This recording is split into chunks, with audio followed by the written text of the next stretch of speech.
सांभ सदाशिव श्री स्वामी समर्थ।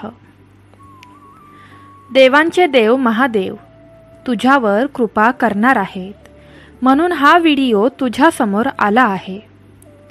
भक्तांनो, आज आम्ही तुम्हाला दारिद्र्य आणि दुःखाचा नाश करणाऱ्या भगवान शिवाची अत्यंत पवित्र कथा ऐकवणार आहोत, ज्याचे वर्णन शिवपुराणातही आढळते।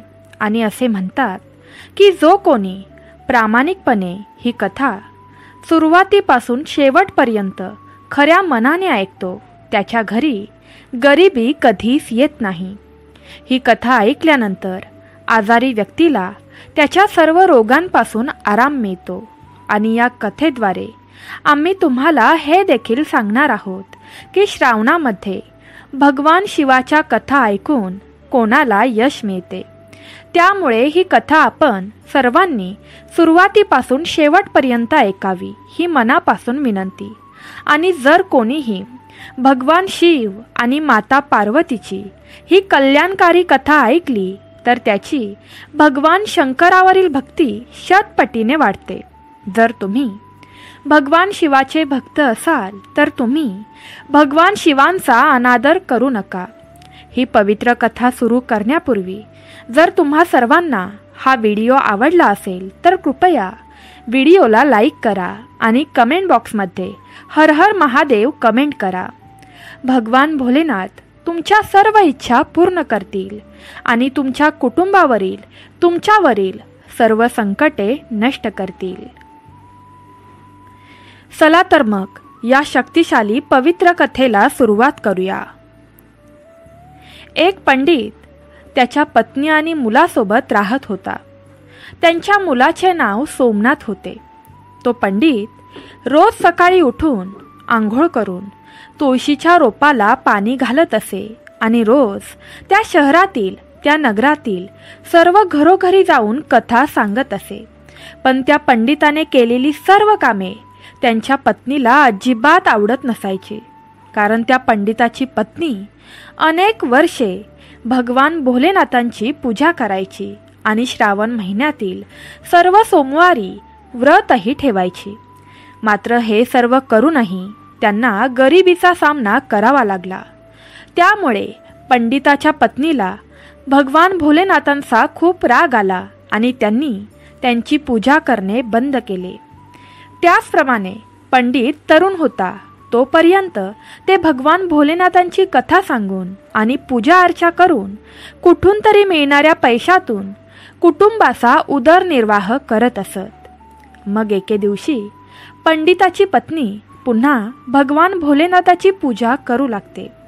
ती मनात विचार करून भगवान भोलेनाथांची पूजा करायची की एक दिवस नक्कीच येईल जेव्हा माझ्या सर्व इच्छा पूर्ण होतील। आणि ती मनातल्या मनात स्वतःला शिव्या देऊ लागली की आपण असे कोणते पाप केले आहे ज्यामुळे आपल्याला इतकी गरिबी सहन करावी लागली आहे। आता हळूहळू पंडित आणि त्याची पत्नी दोघेही खूप म्हातारे झाले होते आणि आता पंडिताच्या अंगात एवढी ताकदही उरली नव्हती की कुठल्याही शहरात जाऊन भगवान भोलेनाथांची कथा सांगता येईल। आता पंडित सुद्धा सतत आजारी राहू लागले, कारण त्यांना अनेक रोगांनी घेरले होते आणि घर चालवायला कोणीच नव्हते। त्यामुळे पंडित सुद्धा चिंतेत राहू लागले। हळूहळू त्याच्या घरात काहीच उरले नाही। त्याला उदरनिर्वाहासाठी संघर्ष करावा लागला। तेव्हा पंडिताची पत्नी खूप रागावते आणि भगवान भोलेनाथाची पूजा थांबवते आणि आपल्या पतीला म्हणते, आपण दोघे किती दिवस भगवान भोलेनाथांची पूजा करत राहणार? कारण शिवशंभूची आराधना करता करता आपण दोघेही खूप म्हातारे झालो आहोत, पण तरीही आपल्याला एवढ्या मोठ्या प्रमाणात उपासना करूनही काही फळ मिळालेले नाही। आम्ही इतक्या गरिबीशी झगडत आहोत, आपली गरिबी दूर झाली नाही। आपण पूर्वीपेक्षा अधिक गरीब झालो आहोत। पूर्वीच्या गोष्टी ठीक होत्या, पण आता आपल्याला प्रत्येक छोट्या छोट्या गोष्टीसाठी रडावे लागते। त्या पंडिताची पत्नी पुढे त्या पंडिताला म्हणते, हे नाथ, मी मूर्ख आहे। मी एकदा भगवान भोलेनाथांची पूजा करणं थांबवलं आणि पुन्हा सुरुवात केली, श्रावणाच्या सर्व सोमवारी ना दिवस पाहिला ना वेळ पाहिला. मी दिवसेंदिवस भगवान भोलेनाथांची पूजा केली, उपवास सुद्धा केला. रोज तपश्चर्या करून शरीर कमजोर केले. नंतरही हे सर्व करून मला काही फळ मिळाले नाही. आणि आता तुम्ही शिवलिंगावर जल अर्पण करत आहात. शिवलिंगावर रोज जल अर्पण केल्यास तुमचा शिव काय देणार तुम्हाला? भक्तांनो, पत्नीचे हे म्हणणे ऐकून पंडित तिला काहीच बोलले नाहीत, कारण त्यांचा प्रिय भगवान भोलेनाथावर पूर्ण विश्वास होता. दुसरीकडे त्यांचा मुलगा सोमनाथ अजूनही शिक्षण घेत होता आणि काही दिवसातच त्याचे शिक्षण पूर्ण झाले. शिक्षण पूर्ण करून तो आपल्या घरी परतला आणि जेव्हा त्याने आपल्या आई आणि वडिलांना दुःखात पाहिले तेव्हा त्याने आपल्या भविष्याचा फारसाही विचार न करता आपल्या आई आणि वडिलांची सेवा करण्यास सुरुवात केली. त्यांचे सर्व हृदय त्याच्या आई वडिलांच्या प्रेमाने भरले होते. त्याने आनंदाने त्याच्या आई वडिलांच्या सर्व इच्छा पूर्ण करायला सुरुवात केली आणि घरातील सर्व जबाबदारी आपल्या खांद्यावर घेतली. आपल्या वडिलांप्रमाणेच त्यांनी शहराशहरात जाऊन भगवान भोलेनाथांची कथा सांगायला सुरुवात केली आणि कथा कथन करून मिळालेल्या पैशातून कुटुंबाचा उदरनिर्वाह सुरू केला. अशीच बरीच वर्षे निघून जातात. पण एके दिवशी त्या शहरातील प्रसिद्ध शिव मंदिरात प्रार्थना केल्यानंतर सोमनाथ तेथे उपस्थित शिवभक्तांना भगवान भोलेनाथांची पवित्र कथा ऐकायला लावतो आणि म्हणतो की जो कोणी भगवान भोलेनाथांची ही पवित्र कथा ऐकेल तोच खरा भक्त होईल. जो भक्त या कथा मनापासून ऐकतो भगवान भोलेनाथ त्यांच्या सर्व मनोकामना पूर्ण करतात. सोमनाथ ही गोष्ट जेव्हा भक्तांना सांगत असतो तेव्हा त्याच मंदिरात त्या नगरचा राजा देखील आलेला असतो आणि ही गोष्ट तो राजा ऐकतो आणि सोमनाथाला म्हणतो की आजपासून तुम्ही माझ्या राजकन्येला रोज भगवान भोलेनाथांच्या कथा ऐकायला लावणार का? कारण मला माझ्या मुलीला चांगला वर मिळावा अशी माझी इच्छा आहे आणि त्यासाठी मी तुला रोज दक्षिणा म्हणून भरपूर पैसे देईन. राजाचे असे बोलणे ऐकून सोमनाथाला खूप आनंद होतो आणि तो राजकन्येला रोज कथा ऐकवायला तयार होतो. त्यानंतर राजाने सोमनाथाला आपल्या राजवाड्यात रोज राजकन्येला गोष्टी ऐकवायला लावल्या आणि त्या पैशातून तो आपल्या कुटुंबाचा उदरनिर्वाह करू लागला. पण सोमनाथच्या आईला ही गोष्ट आवडली नाही आणि तिला तिच्या मुलाच्या भविष्याची काळजी वाटत होती, म्हणून तिला रोजच याची काळजी वाटत होती.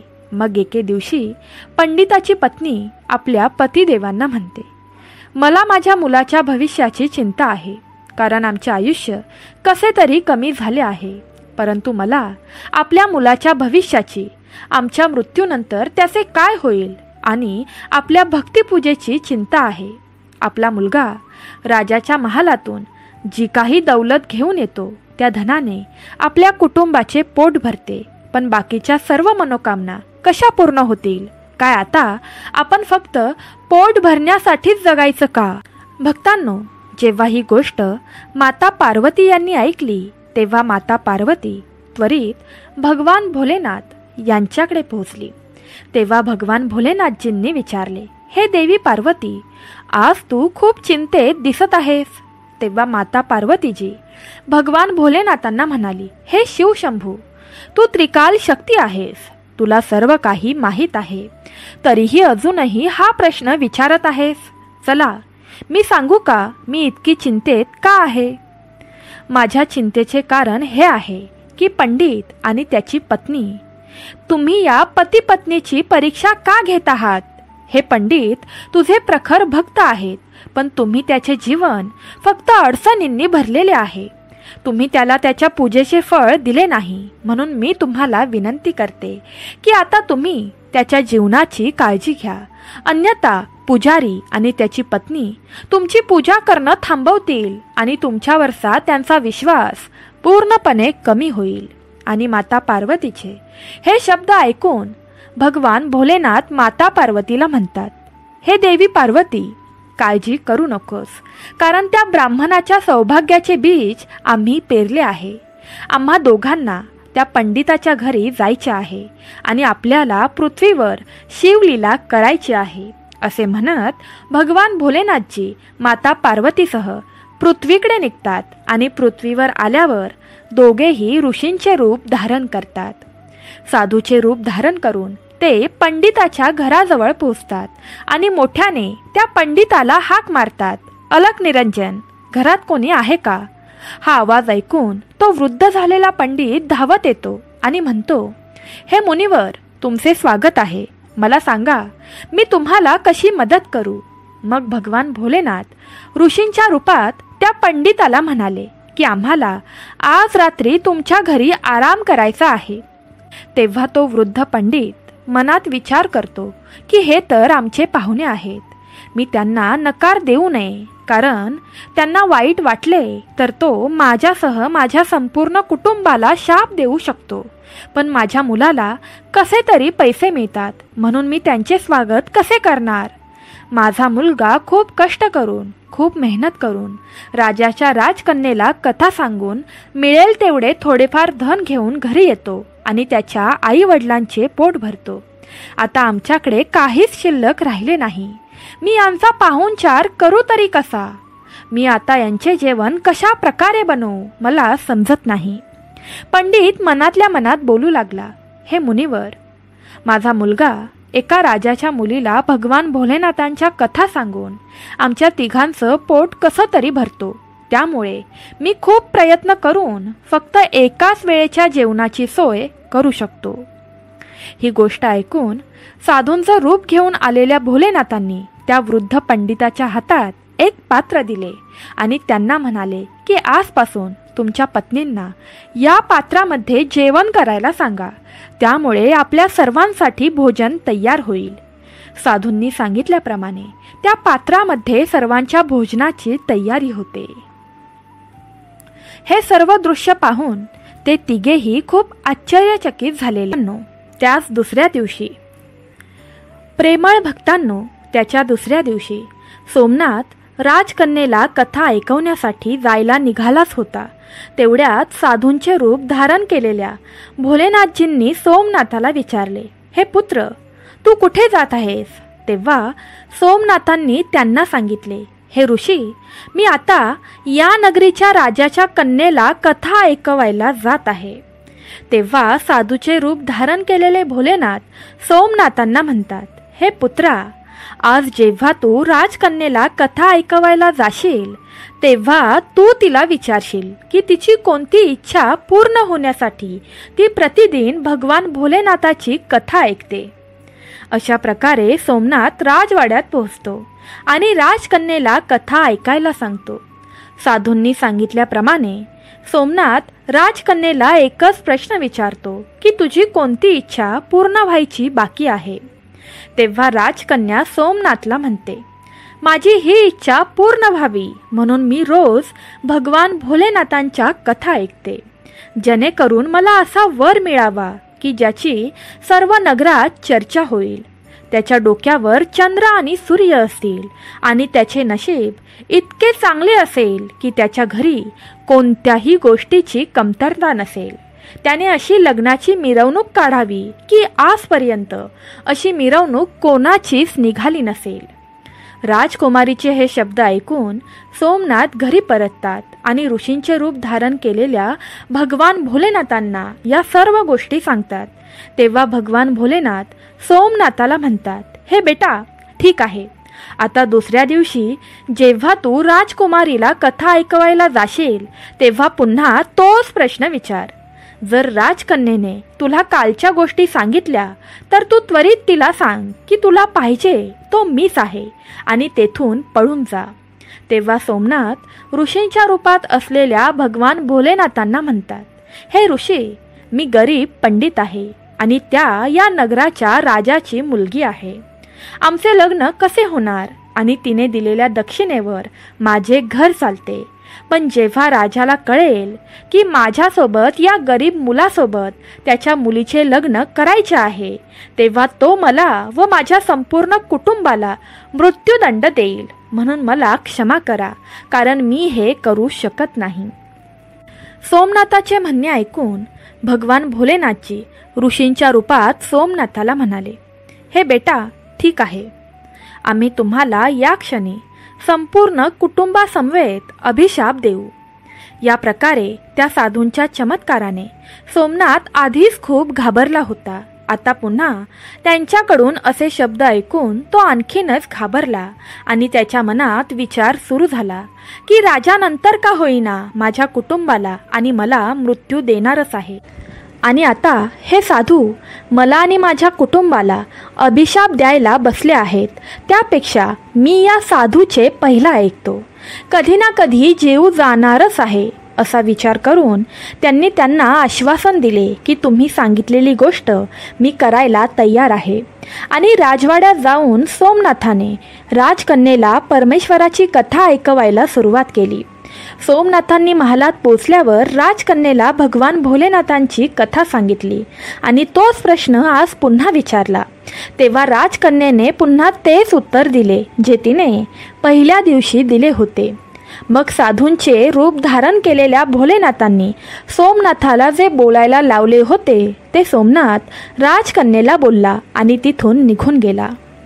सोमनाथच्या अशा बोलण्याने राजकन्येला खूप राग आला आणि तिने लगेचच तिच्या दासीला बोलवले आणि ही गोष्ट तिच्या कानावर घातली आणि म्हणाली, ही सर्व गोष्ट तू राजाला सांग. ही गोष्ट राजाला समजल्यावर राजा देखील क्रोधित झाला आणि त्याने आपल्या मुलीला विश्वास दिला की याची शिक्षा निश्चितच त्या सोमनाथाला भोगावी लागेल. मग राजाने पटकन आपल्या मंत्र्यांना दरबारात बोलावून त्याच्याशी चर्चा सुरू केली. तेव्हा त्याचा मुख्यमंत्री राजाला म्हणाला, राजा, याने फाशीच्या लायकीचा गुन्हा केला आहे, पण तो विद्वान आहे.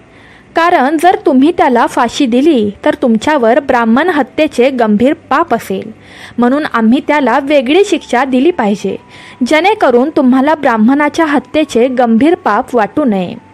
बराच वेळ झाला तेव्हा राजाने आपल्या काही सैनिकांना बोलावून सांगितले की त्या पंडिताच्या घरी जाऊन सांगा की राजासाहेब आपल्या मुलीचे लग्न तुमच्यासोबत करायला तयार आहेत, पण त्यांच्या काही अटी आहेत ज्या तुम्ही पूर्ण करू शकला नाही तर ते तुम्हाला सर्वांना मृत्यू देतील. राजसाहेबांची पहिली अट होती की लग्नाच्या मिरवणुकीतील पाहुण्यांसाठी गावातील सर्व घरे रिकामी नाही पाहिजेत. दुसरी अट म्हणजे लग्नात आलेल्या पाहुण्यांच्या स्वागतासाठी तयार केलेले अन्नपदार्थ कोणत्याही प्रकारे वाचले नाही पाहिजेत. तिसरी अट अशी होती की माझ्या मुलीची मिरवणूक म्हणजे वरात अशा प्रकारे निघाली पाहिजे की आत्तापर्यंत या पूर्ण दुनियेत अशी वरात कोणाचीच निघाली नसेल. लग्नाची वरात घरात घेईपर्यंत जर आमची अट पूर्ण झाली नाही तर लग्नाच्या मिरवणुकीत आलेल्या सर्व पाहुण्यांनाही फाशीची शिक्षा होणार आहे. राजांचे हे म्हणणे ऐकून राजाचे सैनिक सोमनाथाच्या घरी पोहोचतात. सोमनाथ घरी जाऊन साधूचे रूप धारण केलेल्या भोलेनाथांना घडलेला सर्व प्रकार सांगतात की तुम्ही सांगितल्याप्रमाणे मी सर्व काही करून आलो आहे. राजाचे सैनिक सोमनाथाच्या घरी पोहोचतात. राजाचे शिपाई दार ठोठावण्याचा आवाज ऐकून सोमनाथचे वडील दार उघडतात. तेव्हा ते शिपाई वडिलांना म्हणतात, हा तुमचा मुलगा आहे का, ज्याला राजकन्येशी लग्न करायचे आहे? ठीक आहे, राजसाहेबांनी आपल्या मुलीच्या लग्नाची परवानगीही दिली आहे, पण राजसाहेबांनी सांगितलेल्या काही अटी पूर्ण केल्याच पाहिजेत, अन्यथा तुमच्या संपूर्ण कुटुंबाला फाशीची शिक्षा दिली जाईल. हे ऐकून सोमनाथांचे वडील पूर्णपणे भयभीत होऊन त्यांना म्हणाले, अरे सैनिकांनो, राजाच्या कोणत्या अटी आम्हाला पूर्ण कराव्या लागतील, कृपया करून आम्हाला सांगा. तेव्हा राजाचे सैनिक म्हणतात, यांच्या लग्नाच्या मिरवणुकीसाठी मिरवणुकीला आलेल्या सर्व पाहुण्यांसाठी नवीन घरं बांधली गेली पाहिजेत. दुसरी अट म्हणजे त्याच्या लग्नाच्या मिरवणुकीसाठी आलेल्या पाहुण्यांना केलेले जेवण थोड्याही प्रमाणात उरले नाही पाहिजे. आणि तिसरी अट म्हणजे त्यांच्या लग्नाची वरात म्हणजेच मिरवणूक अशा प्रकारे निघाली पाहिजे की या नगरात अशी मिरवणूक कोणाचीच झाली नसेल. संपूर्ण नगराने या मिरवणुकीचे कौतुक केले पाहिजे. आणि मिरवणूक होईपर्यंत आमच्या या अटी पूर्ण झाल्या नाही तर सोमनाथ व त्याच्या आई वडिलांना फाशीची शिक्षा दिली जाईल व तसेच या मिरवणुकीत आलेल्या पाहुण्यांनाही मृत्यूदंड दिला जाईल हे निश्चित आहे. राजाच्या सैनिकांचे हे बोलणे ऐकून सोमनाथ आणि सोमनाथांच्या वडिलांचे हातपाय थरथर कापतात. तेव्हा भगवान भोलेनाथ ऋषींच्या रूपात येतात आणि सांगतात की घाबरू नका आणि राजाच्या सैनिकांना निरोप द्या आणि लग्नाच्या तयारीला लागा असे सांगायला लावतात. लग्नाच्या दिवशी आपण लग्नाच्या मिरवणुकीसह पोहोचू हा संदेश द्यायला लावतात. मग सोमनाथांनी साधूंनी सांगितल्याप्रमाणे त्या सैनिकांना उत्तर दिले आणि ते सैनिक राजवाड्यात पोहोचले आणि त्या राजाला सर्व काही सांगितले.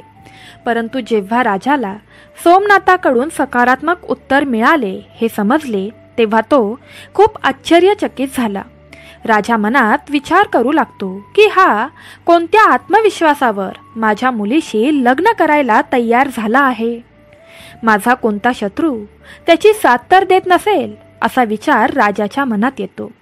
यानंतर राजाने त्याच्या राज्यातील कितीतरी घरांना लग्नाचे घर असल्यासारखे सजवून टाकले आणि अनेक प्रकारच्या तंबूंची सोय देखील केली. राजा हाच विचार करत होता की तो गरीब पंडिताचा मुलगा करून करून करणार काय आहे आणि आणून आणून मिरवणुकीत किती लोकांना आणणार आहे. शेवटी त्याला आणि त्याच्या घरच्यांना मृत्यूदंड फाशीची शिक्षा होणारच आहे. इकडे सोमनाथ त्याच्या नगरातील ज्या ज्या लोकांना आपल्या लग्नाला येण्यासाठी निमंत्रण देत होता तेथे लोक सोमनाथाला हेच बोलत होते की हे सोमनाथा, इतक्या लवकर आम्हाला मरायचे नाही आहे, त्यामुळे आम्ही तुझ्या लग्नाच्या मिरवणुकीत येऊ शकणार नाही. तुझी तर शेवटची वेळ जवळ आली आहे, त्यामुळे आम्ही तुझ्यासाठी मरण्यासाठी का तुझ्या मिरवणुकीत यावे. या सर्वांचं हे म्हणणं ऐकून सोमनाथ अतिशय चिंतेत गेला होता. सोमनाथाला खूप काळजी वाटू लागली, कारण आत्तापर्यंत त्याच्यासोबत कोणीही यायला तयार झाले नव्हते. असं करत त्याच्या लग्नाचा दिवसही समोर आला आणि सोमनाथ अजूनच विचारात पडला. सोमनाथाला एवढ्या दुःखात पाहून ऋषींच्या रूपात असलेले भोलेनाथ सोमनाथाला म्हणाले, हे बेटा, आज तुझं लग्न आहे आणि आजही तू खूप काळजीत आहेस. मला सांग, तुला कशाची काळजी वाटत आहे? तू चिंतित आहेस, पण बाळा, आम्ही तुझ्या सोबत आहोत. तेव्हा सोमनाथ भगवान भोलेनाथजींना म्हणाले, हे मुनिवर, तुम्हाला सांगून काय उपयोग? माझे तर भाग्यच खोटे आहे. माझ्या नशिबात जे काही लिहिले आहे तेच घडणार. असे म्हणत ते लग्नासाठी तयार झाले आणि त्यांच्याबरोबर महालाकडे निघाले. जेव्हा राजाच्या कानावर मग भोलेनाथजींनी सोमनाथाच्या मिरवणुकीत येण्यासाठी सर्व देव, भूत आणि गंधर्व यांना मानवी रूपात सोमनाथाच्या मिरवणुकीत येण्याचा आदेश दिला होता आणि त्यांना सोमनाथाच्या मिरवणुकीत सामावून घेतले होते. त्यामुळे सर्व मिरवणूक नाचत घराघरात पोहोचली. लग्नात इतके पाहुणे आले होते की लग्नाच्या मिरवणुकीतील सर्व घरेही लग्नाच्या पाहुण्यांनी भरून गेली होती आणि काही पाहुण्यांना तंबूशिवाय बाहेर सोडण्यात आले होते. गोष्ट जाऊन पोहोचली की आतापर्यंत सोमनाथाबरोबर मिरवणुकीत यायला एकही जण तयार नव्हता आणि आता इतकी लोक आली तरी कुठून. राजाला या गोष्टीचा खूप संताप झाला. तो बोलू लागला, हे सर्व एकदा जाऊन बघायलाच हवं.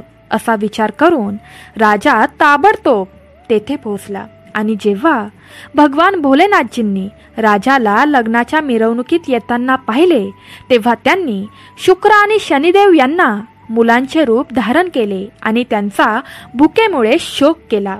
इकडे राजाने दोन्ही मुलांना मोठ्याने शोक करताना पाहिले आणि त्यांनी साधूचे रूप धारण केलेल्या भगवान भोलेनाथजींना विचारले, हे महात्मे, ही मुलं भुकेसाठी इतका गोंधळ का करत आहेत? असे विचारले. तेव्हा साधूचे रूप धारण केलेले भोलेनाथ म्हणाले की यांना प्रचंड भूक लागली आहे, त्यामुळे ते भुकेसाठी गोंधळ करत आहेत. मग राजाने या दोन्ही मुलांना भोजन तयार होत असलेल्या ठिकाणी पाठवले आणि लगेचच राजाच्या सैनिकांनी राजाजवळ जाऊन सांगितले की हे राजन, त्या दोन्ही मुलांनी लग्नामध्ये केलेले सर्व भोजन संपवून टाकलेले आहे आणि तरीही ती दोन्ही मुलं अजूनही जोरजोरात ओरडत आहेत की आम्हाला अजूनही जेवणाची गरज आहे. आपल्या सैनिकांचे हे बोलणे ऐकून राजा पूर्णपणे संकटात जातो, कारण आता त्याच्या संपूर्ण अहंकाराचा सुरा झालेला असतो. शेवटी राजा साधूचे रूप धारण केलेल्या भोलेनाथांजवळ हात जोडून बसतो आणि म्हणतो, हे साधू महाराज, आता माझी लाज फक्त आणि फक्त तुमच्या हातात आहे. तेव्हा भगवान भोलेनाथजींनी राजाला सांगितले की काही हरकत नाही, सर्व काही ठीक होईल. तुम्ही राजवाड्यात जा आणि मिरवणुकीचे नेतृत्व करण्याची तयारी सुरू करा. मग राजाने त्या नगरातील सर्व घरे चांगली सजवली आणि संपूर्ण नगर एका परिपूर्ण वधूप्रमाणे सजले. सोमनाथही त्याच्या लग्नाच्या पोशाखात राजकुमारीपेक्षा कमी दिसत नव्हता. सोमनाथाच्या पोशाखाला चंद्र आणि सूर्याने सजवले गेले होते. लग्नाच्या वेळेला सोमनाथ एका सुंदरशा रथात बसून लग्नासाठी राजमहालात जायला तयार झाला. त्या रथाच्या पुढे कित्येक बँड वाजे वाजत होते.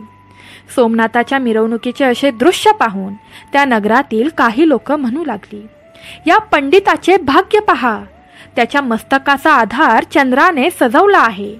सूर्य, धन आणि लक्ष्मी चारी बाजूंनी जात आहे. याप्रमाणे जणू काही श्रीमंत राजाची लग्नाची मिरवणूक निघत आहे. आणि अशी लग्नाची मिरवणूक आपण आपल्या आयुष्यात पाहिली नाही आणि भविष्यात पाहण्याची आशाही नाही. हा पंडित तर खूप भाग्यवान निघाला आणि आता तो प्रचंड श्रीमंत होणार आहे. या पंडितावर परमेश्वराचा आशीर्वाद आहे.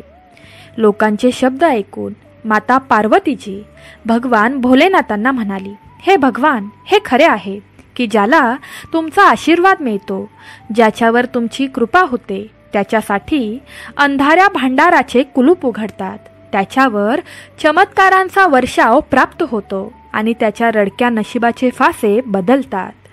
तेव्हा भगवान भोलेनाथजी पार्वती मातेला म्हणतात, पार्वतीजी, जे भक्त माझी भक्तिभावाने पूजा करतात त्यांच्या उपासनेचे फळ मी त्यांना निश्चितच देतो आणि केवळ काही काळापर्यंत दुःखच भोगावे लागते, जिथपर्यंत त्यांचे पापी कर्म नष्ट होत नाहीत. पुण्यकर्मे उगवताच त्यांच्या नशिबाचे बंद दरवाजे उघडतात. मग सोमनाथ आणि राजाच्या मुलीचे कायदेशीर विधिवत लग्न होते आणि सोमनाथ राजकन्येला आपल्या घरी आनंदाने घेऊन जातो. भक्तांनो, ज्या मुली श्रावण महिन्यात रोजच्या रोज भगवान भोलेनाथांच्या कथा ऐकतात त्यांना याच राजकन्येप्रमाणे उत्तम वर प्राप्त होतो, कारण राजकन्येने प्रतिदिन भगवान भोलेनाथांच्या कथांचे श्रवण केले होते. यामुळे तिच्या कर्मानुसार तिला मनासारखे उत्तम वर मिळाले होते. भगवान भोलेनाथ आणि माता पार्वतींच्या कृपेमुळे सोमनाथ खूप श्रीमंत आणि धनवान व्यक्ती बनला गेला होता. त्याच्या घरामध्ये कोणत्याही गोष्टीची थोड्याही प्रमाणात कमी नव्हती. मग पुन्हा नव्याने सोमनाथाच्या आईने भगवान भोलेनाथांची नव्याने सेवा करण्याची, पूजा करण्याची तयारी केली. रोजच्या रोज खूप सारं धन गरिबांमध्ये वाटायला सुरुवात केली आणि त्याचबरोबर रोजच्या रोज ती भगवान भोलेनाथांच्या कथांचे श्रवण करू लागली. भक्तांनो, श्रावण मासात भगवान भोलेनाथांच्या कथा श्रवण केल्याने भगवान भोलेनाथ स्वतः येऊन आपल्या सर्व इच्छा पूर्ण करतात. आपल्या आयुष्यातील सर्व दुःख, संकटे, चिंता जाळून टाकतात. यामुळे तुम्ही देखील श्रावणात प्रतिदिन भगवान भोलेनाथांच्या कथा रोजच्या रोज ऐकल्या पाहिजेत. भक्तांनो, तुम्हाला श्रावणातील ही भगवान भोलेनाथांची आणि माता पार्वतींची शक्तिशाली कथा कशी वाटली हे नक्की आम्हाला कमेंट करून सांगा. तसंच आपण पूर्ण श्रावणात भगवान भोलेनाथांच्या आणि माता पार्वतींच्या शक्तिशाली, चमत्कारी तसंच आपलं भाग्य बदलणाऱ्या कथा सांगणार आहोत, ज्याने तुमच्या सर्व इच्छा पूर्ण होतील आणि तुम्ही संकटमुक्त व्हाल. तर तुम्हाला भगवान भोलेनाथांच्या या कथा ऐकायला आवडतील का हे नक्की आम्हाला टाईप करून सांगा. तसंच आजच्या व्हिडिओला लाईक करून शेअर करायला विसरू नका. आपलं हे शक्तिशाली चॅनल नक्की सबस्क्राईब करा. हर हर महादेव. श्री स्वामी समर्थ.